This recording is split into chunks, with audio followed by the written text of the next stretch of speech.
ఎన్నికల్లో గెలుపు ఓటములు సహజం. గెలిచిన వారు అధికారంలోకి వస్తే బాధ్యతగా పాలన చేయాలి. ఓటమి చెందిన వారు బాధ్యతాయుతమైన ప్రతిపక్షంగా ప్రజల పక్షం వహించాలి. జేపీలో ఇటీవలి ఎన్నికల ఫలితాల అనంతరం అధికారంలోకి వచ్చిన టీడీపీ కూటమి భయంకర పోకడలకు పోతోందన్న విమర్శలు వినపడుతున్నాయి. ప్రతిపక్ష వైఎస్ఆర్ కాంగ్రెస్ నేతలపైన, వారి ఆస్తులపైన దాడులు ఆగటం లేదు. ఎన్నికల్లో ఇచ్చిన హామీల అమలుపై దృష్టి పెట్టాల్సిన ప్రభువులు హింసా రాజకీయాలను చూసి చూడనట్లు వదిలేయటం హేయమే. ఎన్నికల అనంతరం మొదటిసారి బయటకు వచ్చిన మాజీ ముఖ్యమంత్రి వైఎస్ జగన్మోహన్ రెడ్డి రాష్ట్రాన్ని రామరకాష్టంగా మార్చేసిన కూటమి పాలన దుర్నీతిని ఎండగట్టారు. ఇటువంటి హేయమైన రాజకీయాలను ప్రజలు హర్షించారని ఆయన హితవు పలికారు.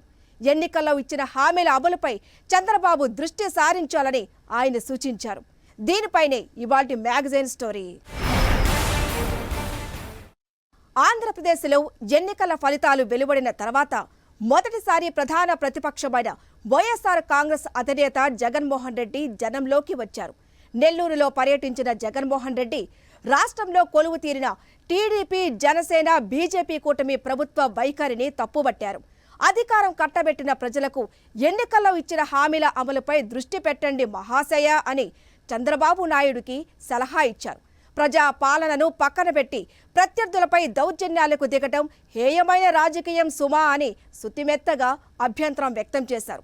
పద్ధతి మార్చుకోండని చంద్రబాబుకు సూచించారు. ఆటల్లో అయినా ఎన్నికల్లో అయినా గెలిచిన వారు సంబరాలు చేసుకోవచ్చు, మరో విజయం కోసం ప్రణాళికలు రూపొందించుకోవచ్చు. అంతేకాని తమతో తలపడి రన్నరప్గా నిలిచిన ప్రత్యర్థులపై దాడులు చేయడం అనేది చరిత్రలో ఎక్కడా జరగలేదు. అటువంటి విచిత్ర పోకడను ఆంధ్రప్రదేశ్లోని టీడీపీ ప్రదర్శిస్తోంది. ఎన్నికల్లో గెలిచి అధికారంలోకి వచ్చిన కూటమి ప్రభుత్వం ప్రజల అవసరాలేంటో తెలుసుకొని ఆ దిశగా నిర్ణయాలు తీసుకోవాలి. ఎన్నికల్లో ఇచ్చిన హామీలను అమలు చేసే పని మొదలుపెట్టాలి. ప్రజల ఆకాంక్షలకు అనుగుణంగా పాలన మొదలుపెట్టాలి. చంద్రబాబు నాయుడు నేతృత్వంలోని టీడీపీ కూటమి మాత్రం ఇవన్నీ పక్కన పెట్టి రాజకీయ ప్రత్యర్థులపై దౌర్జన్య కాండలకు తెగబడుతోంది. ఎన్నికల్లో కూటమి గెలిచింది. వైఎస్ఆర్ కాంగ్రెస్ పార్టీ ప్రతిపక్ష పాత్ర పోషించడానికి సిద్ధమైంది. ఎన్నికలు ముగిసిన మరుక్షణం నుంచే వైఎస్ఆర్ కాంగ్రెస్ పార్టీ నేతలు, కార్యకర్తలతో పాటు అభిమానులు, మద్దతుదారులపైన పాలక టీడీపీ, జనసేన, బీజేపీ శ్రేణులు, నేతలు దాడులకు తెగబడుతున్నా పోలీసులు పట్టించుకోవడం లేదు. మేధావులు కానీ, విశ్లేషకులు కానీ దాన్ని ప్రశ్నించడం లేదు. ఎన్నికల ఫలితాలను సుదీర్ఘంగా సమీక్షించుకున్న జగన్మోహన్ రెడ్డి ప్రజా తీర్పును శిరసావహించారు. ఇక ప్రజల పక్షాన జనంలోకి రావాలని నిర్ణయించారు. అదే సమయంలో పాలకపక్ష నేతల దాడులతో ఆందోళనగా ఉన్న పార్టీ శ్రేణుల్లో ధైర్యం నింపడంతో పాటు వారికి భరోసా అందించాలని నిర్ణయించారు. ఎన్నికల అనంతరం తమ పార్టీ సీనియర్ నేత పిన్నెల్లి రామకృష్ణారెడ్డిపై అక్రమంగా కేసులు బనాయించారంటున్న జగన్మోహన్ రెడ్డి పిన్నెల్లి నుంచిన నెల్లూరు జైలుకు వెళ్లి రామకృష్ణారెడ్డిని పరామర్శించారు. అనంతరం మీడియాతో మాట్లాడుతూ రాజకీయాల్లో సీనియర్ అయిన చంద్రబాబు నాయుడు దేశంలో ఎక్కడా లేని విధంగా దౌర్జన్య రాజకీయాలను ప్రోత్సహించేలా వ్యవహరించడం మంచి పద్ధతి కాదన్నారు. తమ పాలనలో కులాలు, మతాలు, ప్రాంతాలతో పాటు పార్టీలకు అతీతంగా అర్హులైన ప్రతి ఒక్కరికి ప్రభుత్వ పథకాలు అందించామని గుర్తు చేశారు. అధికారంలోకి వచ్చిన చంద్రబాబు నాయుడు పార్టీ మాత్రం అందుకు భిన్నంగా వ్యవహరిస్తోందని జగన్మోహన్ రెడ్డి అంటున్నారు. ఇదే గత 5 సంవత్సరాల కాలంలో వైఎస్ఆర్సీపీ పరిపాలనలో ఉండగా, వైఎస్ఆర్సీపీ ప్రభుత్వంలో ఉండగా అప్పుడు జగన్ ఏం చేశాడు? కులం చూడలేదు, మతం చూడలేదు, ప్రాంతం చూడలేదు, చివరికి ఏ పార్టీకి ఓటు వేశారన్నది కూడా చూడకుండా ప్రతి పథకము, ప్రతి మనిషి కూడా అర్హత అన్నది మాత్రమే ప్రామాణికంగా తీసుకుని ప్రతి ఇంటికి డోర్ డెలివరీ చేసిన ప్రభుత్వం వైఎస్ఆర్సీపీ ప్రభుత్వందైతే, జగన్మోహన్ రెడ్డి ప్రభుత్వందైతే ఈరోజు కేవలం తెలుగుదేశం పార్టీకి ఓటు వేయలేదని, కేవలం చంద్రబాబు నాయుడు గారికి ఓటు వేయలేదని, కేవలం ఓటు వేయలేదన్న ఒక్క కారణంతో ఆస్తులు ధ్వంసం చేస్తూ ఉన్నారు, మనుషులను కొడతా ఉన్నారు, కొట్టి మరి కేసులు పెడతా ఉన్నారు. ఇంతటి అన్యాయంగా రాష్ట్రాన్ని రావణ కాష్టం చేస్తూ ఉన్నారు. రాజశేఖర రెడ్డి గారి విగ్రహాలను ఎరగొడతా ఉన్నారు, పగలగొడతా ఉన్నారు. టీడీపీ, జనసేన, బీజేపీ కూటమి ప్రభుత్వం ఏర్పాటయ్యి 3 వారాలు దాటేసింది. ఎన్నికల ప్రచారంలో చంద్రబాబు నాయుడు ఇచ్చిన 6 గ్యారంటీలు ఇతర హామీలకు ఆకర్షితులయ్యే ఏపీ ప్రజలు కూటమికి అధికారం కట్టబెట్టారు. ఇక ప్రజలకిచ్చిన హామీలను అమలు చేసుకుంటూ పోవాల్సిన బాధ్యత కూటమి నేతలపై ఉంది. ఎన్నికల్లో చంద్రబాబు నాయుడు ఇచ్చిన జనాకర్షణ హామీలు చాలా ఉన్నాయి. వాటిలో ముఖ్యమైనది రైతులకు ఏటా 20,000 రూపాయల మేరకు రైతు భరోసా ఇస్తామన్నారు. గత జగన్మోహన్ రెడ్డి హయాంలో పేదల పిల్లల చదువులను ప్రోత్సహించేందుకు అమ్మఒడి పథకాన్ని అమలు చేశారు. ఆ పథకానికే అమ్మకు వందనం అని పేరు పెట్టి ఎన్నికల్లో హామీ ఇచ్చారు చంద్రబాబు. జగన్మోహన్ రెడ్డి ప్రభుత్వం కుటుంబంలో ఒక విద్యార్థికి అమ్మఒడి పథకం అమలు చేశారు. ఇంట్లో ఎంతమంది పిల్లలుంటే అంతమందికి అమ్మకు వందనం పేరుతో అన్ని 15,000 రూపాయలు అందిస్తామన్నారు చంద్రబాబు. ఇవిగాక తెలంగాణలో కాంగ్రెస్ పార్టీ మాదిరిగా తాము అధికారంలోకి వస్తే మహిళలకు ఆర్టీసీ బస్సుల్లో ఉచిత ప్రయాణ సదుపాయం కల్పిస్తామన్నారు చంద్రబాబు. ప్రతి మహిళకు నెల నెల 1,500 రూపాయలు అందిస్తామన్నారు. ఇలాంటివే మరికొన్ని కీలక హామీలు కూడా ఇచ్చారు. చంద్రబాబు నాయుడు ప్రభుత్వం కొలువుదీరేసరికి తొలకర్లు పడ్డాయి. రైతులు వ్యవసాయ పనులు ముమ్మరం చేశారు. మరోవైపు బడులు తెరిచారు. లక్షలాది మంది తల్లిదండ్రులు తమ పిల్లల్ని బడికి పంపుతున్నారు. రైతులు పిల్లల్ని బడికి పంపే అమ్మలు కొత్త ప్రభుత్వం తమకు ఇస్తామని చెప్పిన హామీల అమలు కోసం ఎదురు చూస్తున్నారు. రైతు భరోసా, అమ్మకు వందనం పథకాల అమలుపై ముందుగా చంద్రబాబు నాయుడు దృష్టి సారించాలని జగన్మోహన్ రెడ్డి విజ్ఞప్తి చేస్తున్నారు. చంద్రబాబు నాయుడు అధికారంలోకి వచ్చిన తర్వాత ఈరోజు రైతులకు ఇస్తానన్న రైతు భరోసా 20,000 రూపాయలు ప్రతి రైతన్నకి ఇస్తానన్నాడు. వ్యవసాయం స్టార్ట్ అయింది, ఖరీఫ్ మొదలైంది, పంటలు వేగంగా వేస్తూ ఉన్నారు రైతన్నలు. ఇంతవరకు రైతు భరోసా 10,000-20,000 రూపాయలు ఇస్తానన్న దానికి అతి గతి లేదు. బడులు మొదలయ్యాయి. అమ్మఒడి కింద జగన్ 15,000 ఇస్తాను అని అంటే కాదు, చంద్రబాబు నాయుడు వస్తే ఎంతమంది పిల్లలు ఉంటే అంతమందికి ఇస్తాడు, ప్రతి ఒక్కరికి 15,000 ఇస్తాడు అని చెప్పారు.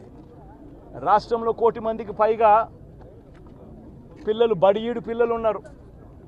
బడులు స్టార్ట్ అయ్యాయి. ఆ ప్రతి తల్లి కూడా అడుగుతూ ఉంది, తల్లికి వందనం అని పేరు పెట్టావు, అమ్మఒడి అనే పథకాన్ని పేరు మార్చావు, మరి ఆ డబ్బులు ఏమైనాయని చెప్పి గవర్నెన్స్ మీద కాస్త ధ్యాస పెట్టి ఆ తల్లులకి ఇచ్చే డబ్బులు ఇచ్చే కార్యక్రమం చూడండి. రైతులకు ఇచ్చే రైతు భరోసా 20,000 ఇస్తామన్నారు, ఇచ్చే కార్యక్రమం చూడండి. ప్రజలు అధికారం కట్టబెట్టింది తమకు మంచి పాలన అందించమని, ఎన్నికల్లో ఇచ్చిన జనాకర్షణ పథకాలను నిజాయితీగా నిక్కచ్చిగా అమలు చేయమని, గత ప్రభుత్వం కంటే ఎక్కువ సంక్షేమం అందిస్తామని చంద్రబాబు హామీ ఇచ్చారు. కాబట్టి మెజారిటీ ప్రజలు కూటమి వైపు మొగ్గు చూపారని జగన్మోహన్ రెడ్డి అంటున్నారు. నిజంగా ఇదే విషయానికి వస్తే ప్రజలు ఎందుకు నీకు ఓటేశారు చంద్రబాబు నాయుడు గారు అని చెప్పి ఫస్ట్ చంద్రబాబు నాయుడు ఆలోచన చేయాలి. ఒకవైపున వైఎస్ఆర్ కాంగ్రెస్ పార్టీ ప్రజల్లో వ్యతిరేకత వల్ల ఓడిపోలేదు, ప్రజలకు మంచి చేసి ప్రజలకు మంచి చేసి వైఎస్ఆర్ కాంగ్రెస్ పార్టీ ఓడిపోయింది. ఎందుకు ఓడిపోయింది అని అంటే చంద్రబాబు నాయుడు చేసిన మోసపూరిత హామీలకు ప్రజలు కాస్తో కూస్తో కొద్దిగా ఇదే ఆ 10% కాస్త అటువైపున షిఫ్ట్ అయ్యి చంద్రబాబు నాయుడు గారు అధికారంలోకి వచ్చిన పరిస్థితులు. తెలుగుదేశం కూటమి అధికారంలోకి వచ్చిన తర్వాత రాష్ట్ర చరిత్రలో ఎన్నడూ ఎక్కడా కని విని ఎరుగని విధంగా విధ్వంస రాజకీయాలు పెరిగిపోయాయని జగన్మోహన్ రెడ్డి విమర్శిస్తున్నారు. ఇటువంటి హింస రాజకీయాలు ప్రజాస్వామ్యంలో మంచివి కావని ఆయన సూచిస్తున్నారు. 4.5 దశాబ్దాల రాజకీయ అనుభవం, 3 సార్లు ముఖ్యమంత్రిగా చేసిన చరిత్ర ఉన్నాయి చంద్రబాబు నాయుడికి. అటువంటి నాయకుడే దౌర్జన్యకర ఘటనలను చూసి చూడనట్లు వదిలేయటం ఏంటని వైఎస్ఆర్ కాంగ్రెస్ పార్టీ నిలదీస్తోంది. వైఎస్ఆర్ కాంగ్రెస్ నేతల ఆస్తులను ధ్వంసం చేయటంతో పాటు పార్టీ కార్యాలయాలపైన టీడీపీ విధ్వంసపు అడుగులు వేయటం కరెక్ట్ కాదని విశ్లేషకులు సైతం తప్పుబడుతున్నారు. కర్ణాటక, తెలంగాణ ఎన్నికల్లో కాంగ్రెస్ పార్టీ 6 గ్యారంటీలు ఇచ్చి ఎన్నికల్లో గెలిచింది. ఆ గ్యారంటీలతో అధికారం వస్తుందన్న నమ్మకంతోనే చంద్రబాబు నాయుడు కూడా మేనిఫెస్టోలోని కీలక హామీలకు తోడుగా 6 గ్యారంటీలు ఇచ్చారు. తెలంగాణలో 6 గ్యారంటీలకే ప్రజలు జై కొట్టారు. దానికి తగ్గట్టే అధికారంలోకి వచ్చిన వెనువెంటనే తెలంగాణ కాంగ్రెస్ ప్రభుత్వం 6 గ్యారంటీల అమలుకు శ్రీకారం చుట్టింది. గెలిచిన రోజునే మహిళలకు ఆర్టీసీ బస్సుల్లో ఉచిత ప్రయాణ సదుపాయాన్ని ప్రారంభించేసింది. తెలంగాణలో మహిళలు బస్సుల్లో ఉచితంగా తిరిగేస్తూ ఉండడంతో ఆంధ్రప్రదేశ్ మహిళల్లోనూ బస్సుల్లో ఉచిత ప్రయాణ గ్యారంటీ ఆశలు రేపింది. అందుకే మహిళలు కూటమికి అధికారం కట్టబెట్టడంలో కీలక పాత్ర పోషించి ఉండవచ్చని రాజకీయ పండితులు అంటున్నారు. జూన్ 12న చంద్రబాబు నాయుడి ప్రభుత్వం కొలువుదీరింది. ఆ వెంటనే తెలంగాణ తరహాలో ఆర్టీసీ బస్సుల్లో ఉచితంగా తిరగొచ్చని పాపం మహిళలు అనుకున్నారు. అయితే 3 వారాలు గడిచిపోయినా ఇంతవరకు ఆర్టీసీ బస్సుల్లో ఉచిత ప్రయాణం గ్యారంటీ ఊసే ఎత్తడం లేదు కూటమి ప్రభుత్వం. అదేవిధంగా మహిళలకు నెల నెల 1500 రూపాయల చొప్పున చెల్లిస్తామన్నారు. ఆ గ్యారంటీ కూడా గాల్లోనే ఉండిపోయింది. ఇంతవరకు దాని గురించిన ప్రస్తావన కూడా లేదు. అసలు అమలు చేస్తారో లేదో కూడా చెప్పడం లేదు. అధికారంలోకి వచ్చిన తర్వాత శ్వేతపత్రాలు విడుదల చేసుకుపోతున్నారు. 90లలోనూ చంద్రబాబు నాయుడు ఇలానే శ్వేతపత్రాలు విడుదల చేశారు. ఆ తర్వాత రాష్ట్ర ఆర్థిక పరిస్థితి బాగాలేదన్న సాకు చూపించి టీడీపీ ఎన్నికల హామీ అయిన సంపూర్ణ మద్య నిషేధాన్ని ఎత్తివేశారు. ఎన్టీఆర్ హయాంలో మొదలుపెట్టిన సంక్షేమ పథకాలకు తిలోదగాలిచ్చారు. ఇప్పుడు కూడా ఎన్నికల హామీలను అటకెక్కించడానికే చంద్రబాబు నాయుడు శ్వేతపత్రాల డ్రామా ఆడుతున్నారన్నది ఆర్థిక రంగ నిపుణుల అనుమానం. అధికారంలోకి వచ్చిన తర్వాత తామిచ్చిన హామీలు ఎలా అమలు చేయాలన్న అంశంపై దృష్టి సారించాలి. 2014 ఎన్నికల్లో బేషరతుగా రైతులకు రుణమాఫీ చేస్తామన్నారు చంద్రబాబు. ఎన్నికల సమయానికి 87,000 కోట్ల రూపాయల మేరకు వ్యవసాయ రుణాలు బకాయి ఉన్నాయి. చంద్రబాబు హామీని నమ్మి టీడీపీ, బీజేపీ కూటమిని గెలిపించారు. అధికారంలోకి వచ్చాక 1,00,000 కొర్రీలు పెట్టి కేవలం 15,000 కోట్ల రూపాయల మేరకే రుణాలు మాఫీ చేశారు. మిగతా రుణాలు మాఫీ చేయలేదు. మాఫీ అవుతాయనుకుని రైతులు వాటిని కట్టకుండా ఉండిపోవడం వల్ల వడ్డీలు విపరీతంగా పెరిగిపోయి రైతులను నిండా ముంచాయి. అటువంటి పరిస్థితులు ఇప్పుడు పునరావృతం కాకూడదంటున్నారు రాజకీయ విశ్లేషకులు. టీడీపీ నేతలను ఉద్దేశించి చంద్రబాబు నాయుడు ఈసారి మీరు మారిన చంద్రబాబును చూస్తారు అని అన్నారు. అదే నిజమైతే ఆయనకు మంచిది, రాష్ట్రానికి మంచిది. మారిన చంద్రబాబు అంటే ఇచ్చిన హామీలను తూచా తప్పకుండా అమలు చేయాలి. మరి ఈసారి చంద్రబాబు నాయుడు ఇచ్చిన హామీలు అమలు చేయాలంటే ఏటా 1,60,000 కోట్ల రూపాయల మేరకు నిధులు అవసరమవుతాయి. ఆ నిధుల్ని ఎక్కడి నుంచి తెస్తారన్నది ప్రశ్న. ఆ నిధుల సేకరణ ఎలాగా అన్న అంశంపై దృష్టి సారించాల్సిన కూటమి ప్రభుత్వం హామీల అమలును పక్కన పెట్టి రాజకీయ ప్రత్యర్థులపైన, తమకు ఓటు వేయని ప్రజలపైన దౌర్జన్యాలను ప్రోత్సహించడం ఆమోదయోగ్యం కాదంటున్నారు జగన్మోహన్ రెడ్డి. ఇవన్నీ ఏదైతే చేస్తూ ఉన్నారో ఇవన్నీ కూడా శిశుపాలుని పాపాల మాదిరిగా ఇవన్నీ కూడా పాపాలు పండుతాయి. ప్రజాస్వామ్యంలో ఏదైనా కూడా ప్రజలకు మంచి చేసి ప్రజల గుండెల్లో స్థానం సంపాదించుకొని ప్రజల దగ్గరికి వెళ్ళి ఫలాని మంచి చేశాం కాబట్టి మాకు ఓటు వేయండి అని అడిగే పరిస్థితులు ఉండాలి తప్పనిచ్చి ఈ మాదిరిగా దౌర్జన్యాలు చేసి, ఈ మాదిరిగా అన్యాయమైన కేసులు బిగించి, ఈ మాదిరిగా ఆస్తులు ధ్వంసం చేసి, ఈ మాదిరిగా ఫియర్ సైకోసిస్ క్రియేట్ చేస్తూ రాజకీయాలు చేస్తే మాత్రం అది ఏ రోజు కూడా నిలబడే రాజకీయం కాదు. తాత్కాలిక మేలేదైనా జరుగుతుందేమో తప్పనిచ్చి తర్వాత ఓటు వేసేటప్పుడు మాత్రం ప్రజలు ఇవన్నీ కూడా ఖచ్చితంగా గుర్తుపెట్టుకొని లెక్క జమ చేసి చంద్రబాబు నాయుడు గారికి గట్టిగా బుద్ధి చెప్పే పరిస్థితులు, రోజులు కూడా తొందరలోనే ఉన్నాయని కూడా ఈ సందర్భంగా చంద్రబాబు నాయుడు గారిలో మార్పు రావాలని సందర్భంగా కూడా తెలియజేస్తా ఉన్నా. రైతు భరోసా, అమ్మకు వందనంతో పాటు మహిళలకు నెల నెల 1,500 రూపాయలు వారి ఖాతాల్లో జమ చేస్తామన్న గ్యారంటీని అమలు చేయడంపై దృష్టి పెట్టాలని చంద్రబాబు నాయుడికి విజ్ఞప్తి చేస్తున్నారు. సుపరిపాలన అందించడంపైనే ఆలోచనలు ఉండాలి తప్ప కక్ష సాధింపులపై ఉండకూడదన్నారు జగన్మోహన్ రెడ్డి. ప్రతి అక్క చెల్లెమ్మకు 18 ఏళ్ళు పైబడిన ప్రతి అక్క చెల్లెమ్మకు ప్రతి ఒక్కరికి 1,500 రూపాయలు ఇస్తామని చెప్పారు. అంటే సంవత్సరానికి 18,000 రూపాయలు. రాష్ట్రంలో 4,12,00,000 మంది ఓటర్లు ఉండరని చెప్పి మొన్నలే లెక్కలు తేలి. అందులో దాదాపుగా 2,10,00,000 మంది మహిళా ఓటర్లే. అంటే అందరూ 18 సంవత్సరాలు నిండిన మహిళా ఓటర్లే. మరి 2,10,00,000 మంది ఈ మహిళా ఓటర్లందరూ కూడా 18 ఏళ్ళు నిండిన ఈ మహిళా ఓటర్లందరూ కూడా వీళ్ళందరూ కూడా ఈరోజు అడుగుతా ఉన్నారు, 1,500 రూపాయలు ప్రతి నెల ఇస్తానన్నావు, ఏమైంది ఈ 1,500 రూపాయలు ఇచ్చే కార్యక్రమాలు అని చెప్పి అడుగుతా ఉన్నారు. వాటి మీద ధ్యాస పెట్టే కార్యక్రమం చంద్రబాబు నాయుడు చేయాలి. ఇవేవి కూడా చేయకుండా కేవలం భయాందోళనలు క్రియేట్ చేయాలి, రాష్ట్రంలో రావణ కాష్టం సృష్టించాలి, దొంగ కేసులు పెట్టాలి, ఇరికించాలి, ఆస్తులను ధ్వంసం చేయాలి. వైఎస్ఆర్సీపీ అభిమానులైనా, వైఎస్ఆర్సీపీ కార్యకర్తలైనా, వైఎస్ఆర్సీపీకి ఓటు వేసిన వారైనా కూడా ఎవరిని కూడా ఉంచకూడదు అన్న దుర్మార్గపు ఆలోచనలతో అడుగులు ముందుకు వేయడం అతి హేయమైన రాజకీయం అని కూడా ఈ సందర్భంగా తెలియజేస్తా ఉన్నా. అధికారంలోకి వచ్చిన వారు తామిచ్చిన మాటకు కట్టుబడి ఉండాలి. ఎన్నికల్లో గెలవడం కోసమే హామీలు ఇచ్చి అధికారంలోకి వచ్చిన తర్వాత వాటిని అటకెక్కిస్తే ప్రజలు హర్షించరని మేధావులు అంటున్నారు. రోజులు గడిచే కొద్దీ ప్రభుత్వం ఇచ్చిన హామీలు అమలు చేయాలన్న డిమాండ్ ప్రజల్లో పెరుగుతూ ఉంటుంది. ప్రభుత్వం ఇచ్చిన హామీలు అమలు చేయకపోతే అసంతృప్తి పెరుగుతోంది. గతంలో ఇలాంటి అనుభవాలు బానే ఉన్న చంద్రబాబు నాయుడు ఈసారి అయినా మారిన నాయకుడిగా మాటకు కట్టుబడి ఉండాలంటున్నారు రాజకీయ పరిశీలకులు. లేని పక్షంలో ప్రజా వ్యతిరేకతను మూటగట్టుకోక తప్పదని వారు హెచ్చరిస్తున్నారు. ఎన్నికల ప్రచారానికి ముందే టీడీపీ నేత నారా లోకేష్ రెడ్ బుక్ పట్టుకొని అందరినీ బెదిరించారు. ఎన్నికల్లో గెలిచిన తర్వాత చాలా మంది టీడీపీ కార్యకర్తలు కూడా రెడ్ బుక్స్ పట్టుకొని తిరుగుతున్నారని, తమకు ఓటు వేయని వారిని టార్గెట్ చేసుకుంటూ రాజకీయ ప్రత్యర్థులపై విరుచుకుపడుతూ హింసా రాజకీయాలు నడుపుతున్నారని జగన్మోహన్ రెడ్డి దుయ్యబడుతున్నారు. ప్రజాస్వామ్యంలో ఇటువంటి హింసా రాజకీయాలకు తావులేదని ఆయన హితవు పలికారు. టీడీపీలో అగ్రనేతల నుండి కింది స్థాయి కార్యకర్తల దాకా అంతా కూడా రెడ్ బుక్ ను ఫాలో అవుతున్నట్లుంది. ఎన్నికల ముందు తన యువగరం యాత్రలో నారా లోకేష్ ఓ రెడ్ బుక్ తో హల్చల్ చేశారు. టీడీపీ దాష్టికాలను అడ్డుకున్న అధికారులు లోకేష్ ను విమర్శించే రాజకీయ ప్రత్యర్థుల పేర్లను ఆ రెడ్ బుక్ లో రాసుకున్నారు. ఆ విషయాన్ని ఆయనే పదే పదే చెప్పారు. రెడ్ బుక్ లో పేరు ఎంటర్ అయిన వారిని తాము అధికారంలోకి వచ్చాక వెంటాడి వేధించి తీరుతామని లోకేష్ హెచ్చరించారు. ఆ రెడ్ బుక్ లో ఆయన ఎవరెవరి పేర్లు నమోదు చేశారో తెలీదు. ఆ రెడ్ బుక్ తోనే ఎన్నికల ప్రచారంలోనూ అందరినీ ఆయన హెచ్చరించారు. రెడ్ బుక్ లో పేరు ఉన్న వారికి తగిన విధంగా గుణపాఠం చెబుతామని అనేవారు.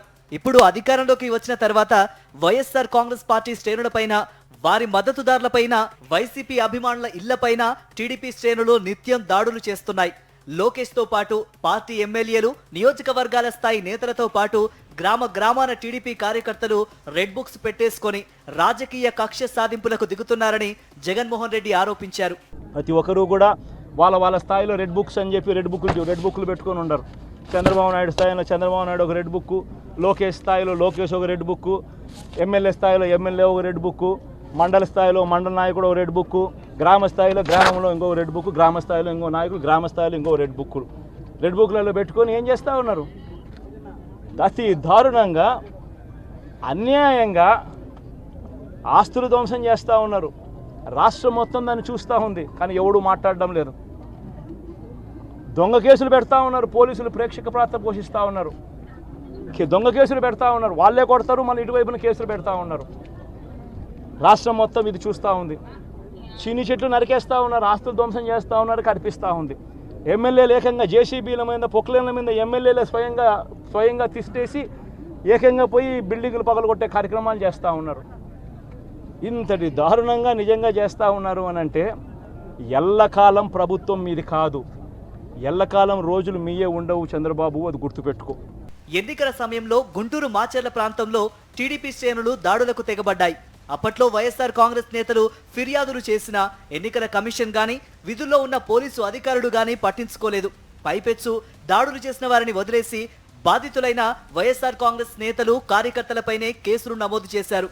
ఎమ్మెల్యే కేతిరెడ్డి ఇంట్లో సాక్షాత్తు పోలీసులే సీసీ కెమెరాలు పగలగొట్టి ఎలా విధ్వంసం సృష్టించారో లోకమంతా చూసి తరించింది.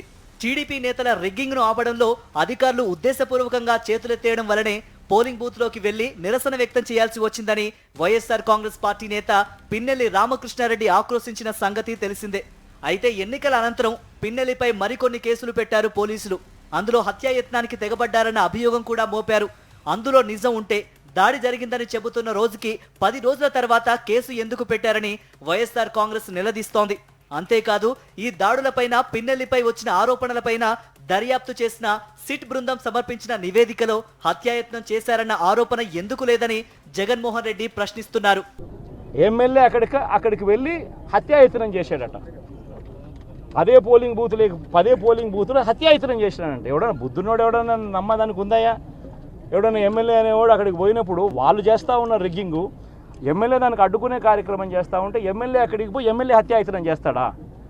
చెప్పడానికైనా హద్దు పొద్దు ఉండాలి కదా. 10 రోజుల తర్వాత ఎమ్మెల్యే హత్యాయత్నం చేశాడని చెప్పి కేసు పెడతారు 10 రోజుల తర్వాత. ఇప్పుడు నిజంగానే అటువంటి ఇన్సిడెంట్ జరిగిందంటే సిట్టు 17వ తారీఖు నుంచి, మే 17వ తారీఖు నుంచి 20వ తారీఖు లోపల మధ్యలో ఇచ్చిన రిపోర్ట్లో ఆ సిట్లో అది చెప్పాలి కదా, ఇట్లా జరిగింది, ఎమ్మెల్యే అనే వ్యక్తి హత్యాయత్నం చేసే కార్యక్రమం చేశాడు అని చెప్పి రావాలి కదా. మరి ఎందుకు సిట్ రిపోర్ట్లో రాలేదు? ఈ రకంగా ఒక మనిషిని కేవలం 4 సార్లు ఎమ్మెల్యే, తాను 2000 కన్సిస్టెంట్గా 4 సార్లు ఎమ్మెల్యే గెలిచాడు. 2009లో గెలిచాడు, 2011లో గెలిచాడు, 2014లో గెలిచాడు, 2019లో గెలిచాడు. ఒక మనిషి కన్సిస్టెంట్గా 4 సార్లు ఎమ్మెల్యేగా గెలుస్తూ వస్తున్నాడు అని అంటే ఆ మనిషి మంచోడు కాబట్టే గెలుస్తూ వచ్చాడు, ఆ మనిషి మంచోడు కాబట్టే ప్రజలు ఆశీర్వదిస్తూ వచ్చారు. అటువంటి వ్యక్తిని తీసుకొని వచ్చి తప్పుడు కేసులలో ఈ మాదిరిగా బిగించడం ఎంత మటుకు ధర్మం? ఎన్నికల ఫలితాలు వెలువడిన రోజునే జగన్మోహన్ రెడ్డి ప్రజా తీర్పును శిరసావహిస్తున్నట్లు నిజాయితీగా చెప్పారు. గెలుపు ఓటములను సమానంగా తీసుకోవాలని అన్నారు. అధికారంలో ఉన్నా లేకపోయినా ప్రజల తరఫున నిలబడ్డమే తనకు తెలిసిన రాజకీయమని ఆయన ఆ రోజే స్పష్టం చేశారు.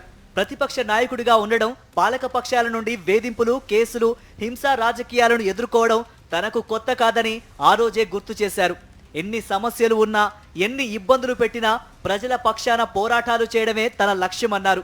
ఆ క్రమంలో రాజీ లేని వైఖరితోనే ముందుకు సాగుతామన్నారు. పాలకపక్షం పెట్టే హింసా రాజకీయాల నుండి పార్టీ శ్రేణులను కాపాడుకోవడం ఎలాగో కూడా తనకు తెలుసునన్నారు. ఎన్నికల్లో గెలిచిన వారు అధికారం శాశ్వతం కాదని గుర్తుంచుకోవాలన్నారు. ఇక నుంచి నిత్య ప్రజా సమస్యలపైనే తాము పోరాటాలు చేస్తామన్నారు. ప్రభుత్వంలో ఉన్నవారు ప్రజలు తమకిచ్చిన అధికారాన్ని దుర్వినియోగం చేయకూడదని హితవు పలికారు. ఎన్నికల తర్వాత మొట్టమొదటిసారి బయటకు వచ్చిన జగన్మోహన్ రెడ్డిని చూసి నెల్లూరులో పార్టీ శ్రేణులు, అభిమానులు మీ వెంటే మేము ఉంటామంటూ నినాదాలు చేశారు. ఇది వాటి మ్యాగజైన్ స్టోరీ.